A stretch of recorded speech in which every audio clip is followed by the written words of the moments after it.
Good morning, everyone. So today is the Wednesday, the 28th of January. We're all gathering here this morning to show our veneration, respect to the Buddha as a part of our daily routine, and also as a part of welcoming the day. Some reflections and some practice. A wind and a rain continues, are still very heavy, all day and night.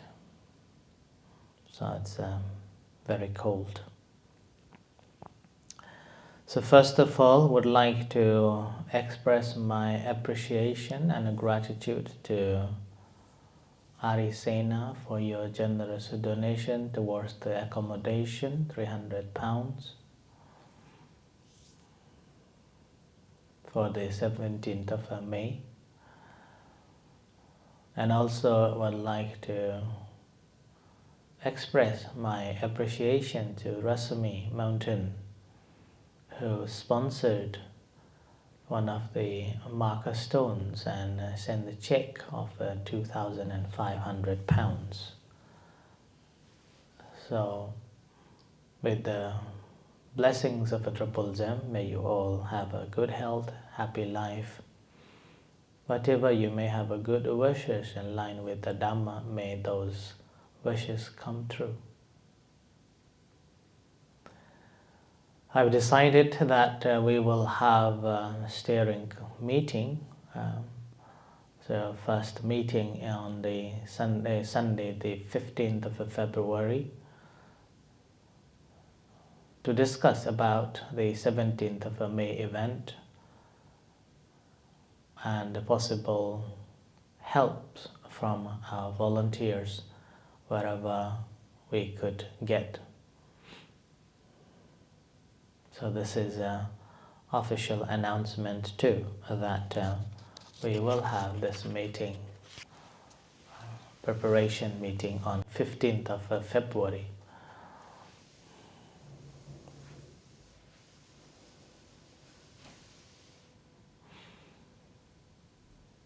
So the ceremony itself is remarkable and one-off the ceremony in Scotland for the first time in the history. So it's a historically a significant event that we are organizing, and that also confirms the establishment of the Buddhism in Scotland.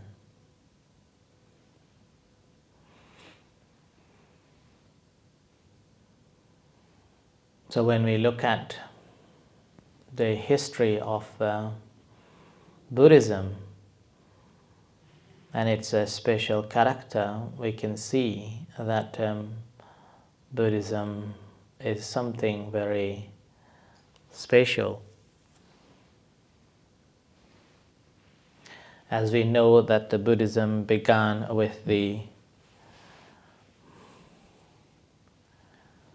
enlightenment of Prince Siddhartha Gautama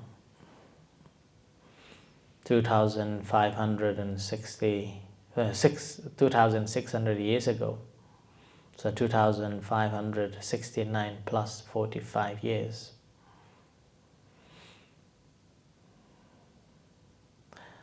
So it was taken place in. So he was born in Nepal, and 29 he left the palace, went on in search and studying for 6 years, and at the age of 35 he attained the enlightenment in Bodh Gaya in India. After his enlightenment, a significant change occurred in the academic thought and the practices. One of the very interesting subjects or significance of the Buddha or Buddhism is that it welcomed all caste system and all levels of a people in the community. Whoever wished to learn welcomed, and there was no boundary regarding who can and who can't. After 45 years of his dispensation, at the age of 80, the Buddha entered the parinirvana. But Buddhism didn't die with the Buddha's death, but rather flourished in India, and eventually during the time of Emperor King Asoka, it spread across the world. So the King Asoka sent 9 missionaries around the world, including in Thailand and in Sri Lanka. So that was the time that Thailand received Buddhism. Sona and Uttara was the leader of the group from India, came to Suvarnabhumi, currently known as Thailand.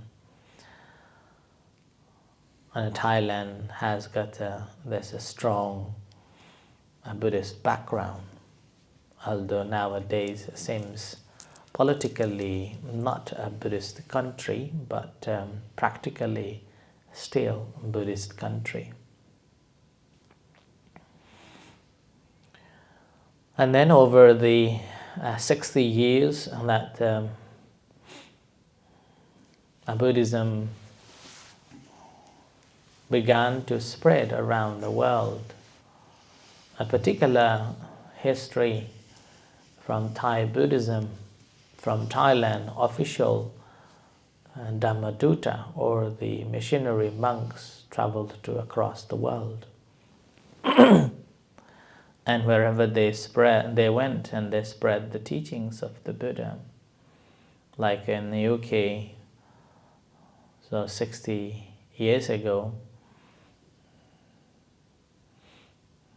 was the first Buddhist monastery established. So, Buddhapadipa, probably the first Buddhist Theravada Buddhist Thai temple in the West. And after that, gradually, wherever Thai people are living, inviting monks for certain rituals and customs and traditions, gradually established the temple and inviting monks to be residing there.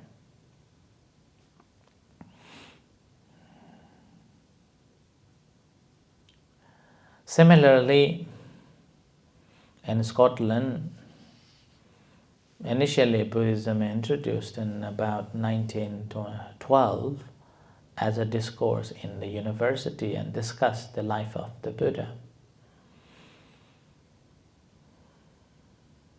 And it was within the community of those who are studying theology and Eastern philosophy.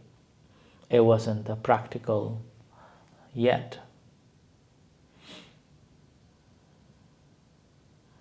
And Buddhist organization began officially organizing events only after 1950s. The first Buddhist, the Vesak celebration, organized in 1950s with the help of London Buddhist Society of London. And after that, occasional events took place in different parts of Scotland. In 1960s, a Canadian monk who was ordained in Wat Mahathat, a meditation master, came to establish a meditation center in Dumfries, which is now later became a Tibetan center, and now it's a Sameling, one of the biggest and well-established Tibetan center in Europe. Meanwhile, around 1970s, when the Ajahn Chah came with Lumpur Sumedho to UK and got an invitation to stay in London, which the English Sangha Trust, which was established by Kapilavatthu. Again, Kapilavatthu was the English monk who first ordained in Wat Phak Nam in 1940s. And he introduced the Dhammakaya meditation for the British people in London and in Manchester.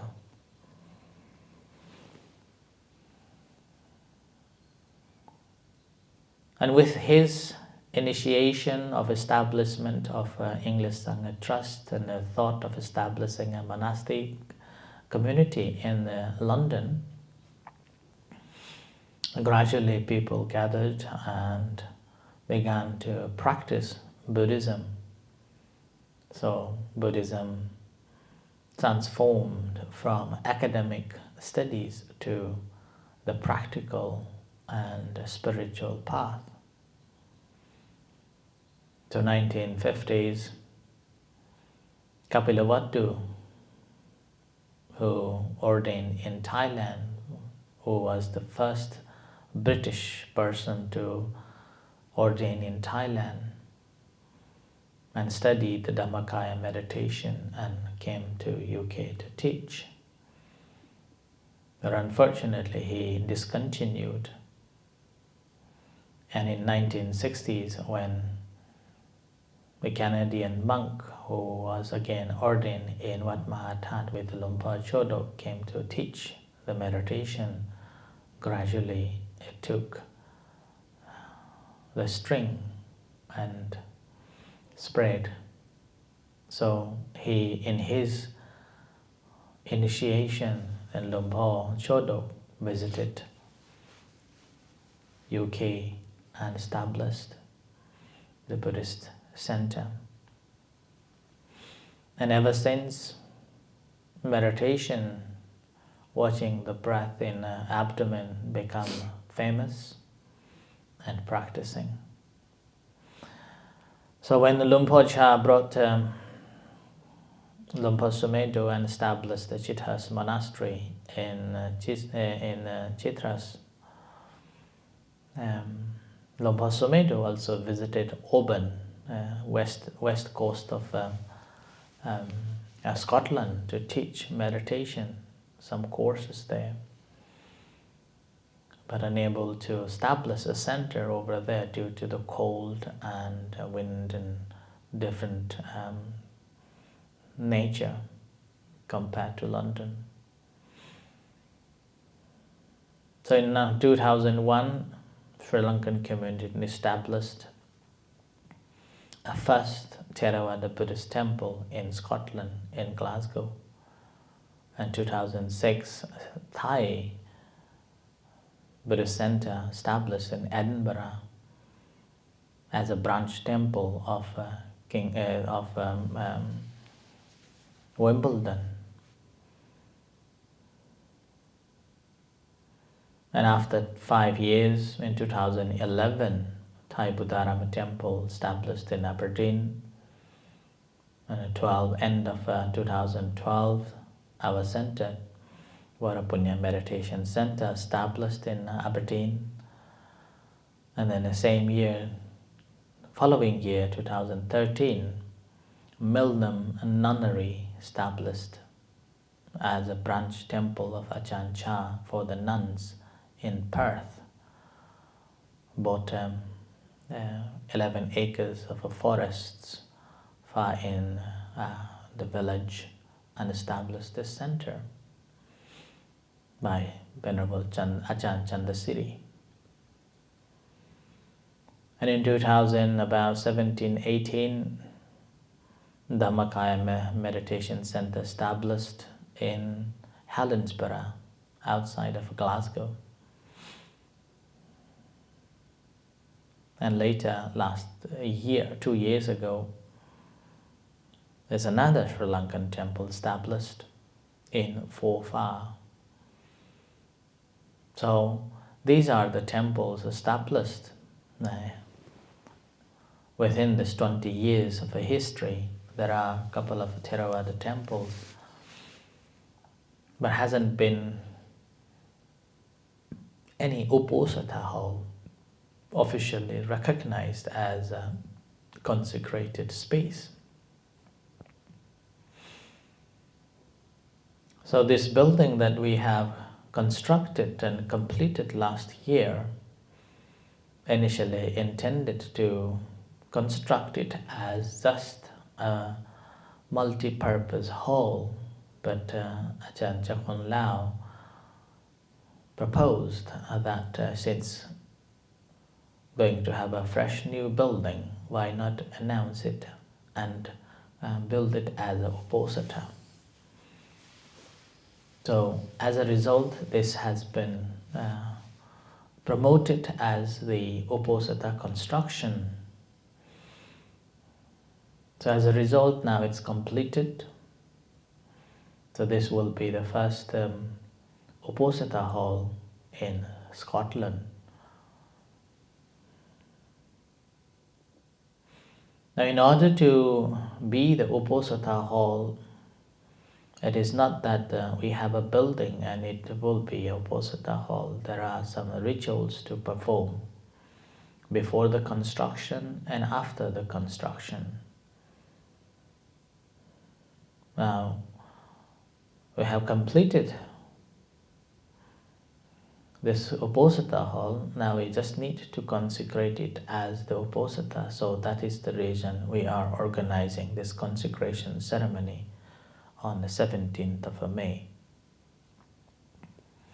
this year, inviting monks from different parts of the world. So far we have got monks from Sri Lanka, Singapore, Thailand, America, UK, and Vietnam. In the meantime, we have members of the community from different parts of the world also are supporting for this event.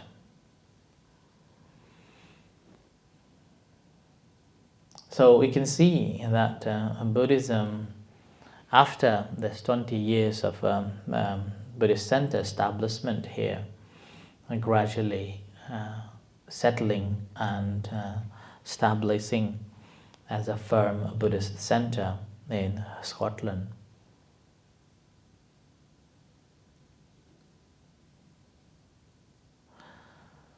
And the reason that Buddhism is spreading in Scotland and people accepting it, is simply because Buddhism is a philosophy or a religion of insight rather than outside dependency. Because most of the world religion, or maybe say theistic religion, emphasize on a faith.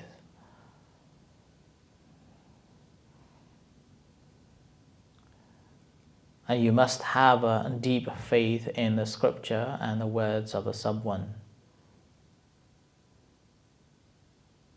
Whereas Buddhism, it speaks about the insight within us. So rather than encouraging one to believe in something external, Buddhism encourages one to have insight understanding, and this insight understanding is regarded as the greatest value.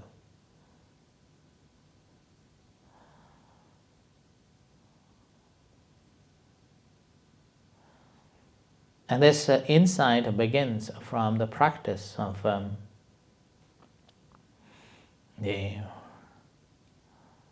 Dhamma properly,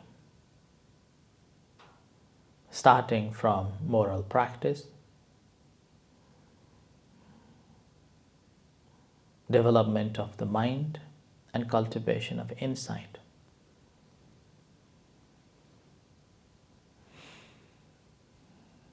And these three practices is simply to overcome all the defilements, which is the greed, hatred, and delusion.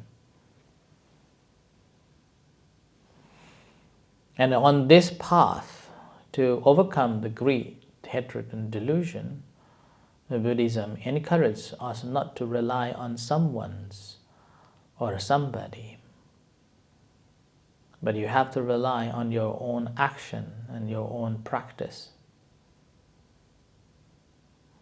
That's why the Buddha said that the Buddha's teachings is like a light, and it cannot be compared with any external light. It's a light within. A person who possessed of this light or insight can continue to survive even after he has lost all his wealth. Whereas on the contrary, a person lacking in insight cannot survive even though he may have a great deal of money or wealth.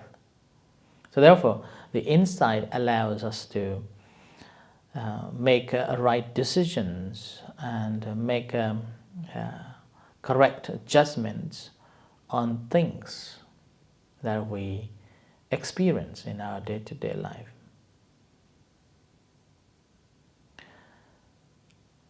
And it also helps us to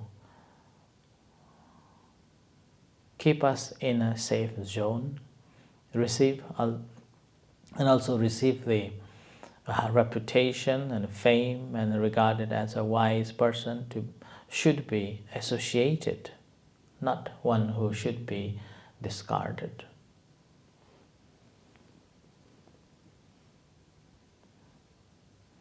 So, despite the Buddhism encourages us to develop the insight, then again that insight should have aroused the true faith on the realization. And that insight will help us to understand that we are not alone. We are a part of the system and we are interrelated. So that's why humans are social beings. A human or humans cannot only think for themselves. They have to think of all other beings, not only beings, but everything around us.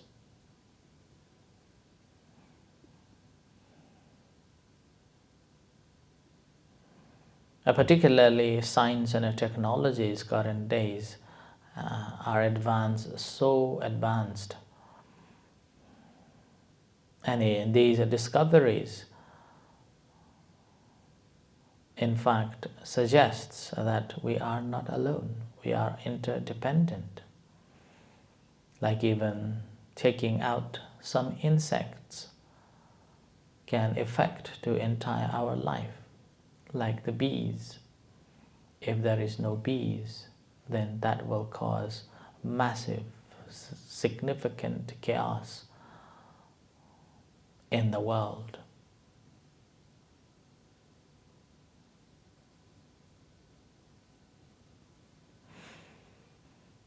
Many discoveries have conflicted with the atheistic religion, whether it is about the creation of the world, whether it is about the continuation of the human beings. And not only that, it also divides from one to another. Whereas the information and the knowledge that we acquire from Buddhism highly profound in both breadth and depth. Beside the teachings on how to escape from suffering, it has other teachings which deals with the humanities, social science, and other sciences. So the more the science and technology advanced, Buddhism became more compatible. Like the Einstein said that in the future, as the science developed, there was only one faith could advance or remain, that is Buddhism.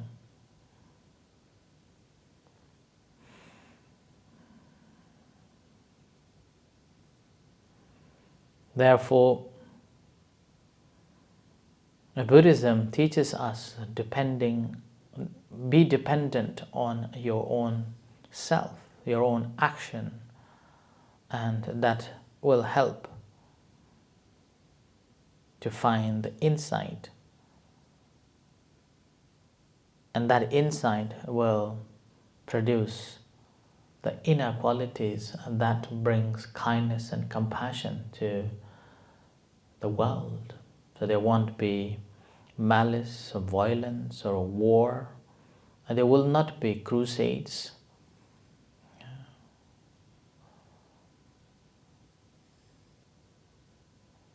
Because these wars, jealousy, conflicts are often or mostly driven by greed or hate. Whereas the teachings of the Buddha teaches us not to have them, rather have kindness and compassion. So it promotes peace. And it's sensible for our day-to-day life. The problem that we face in our life, often we can't deal with it, but the practice of Buddhism, particularly Buddhist meditation, helps us to see things clearly and able to deal with these problems by ourselves for the good and happiness of ourselves. And that leads to the harmonious community, and other community members will also be happy. That's why practice of Buddhism is not just for happiness and well-being of individual, but a person who is practicing in such way will contribute immensely for the good and the benefit of others in the community.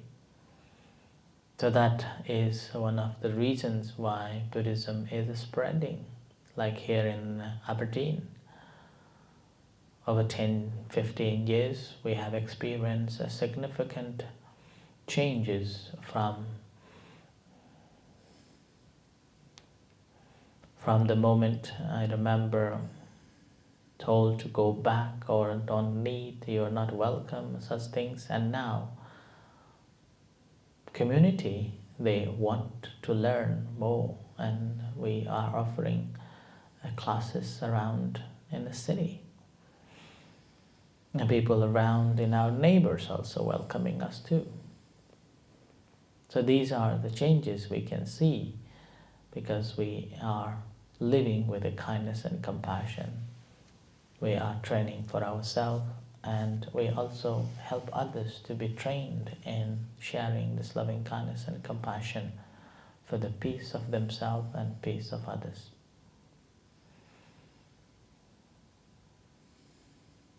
So, I offer this as these things for today.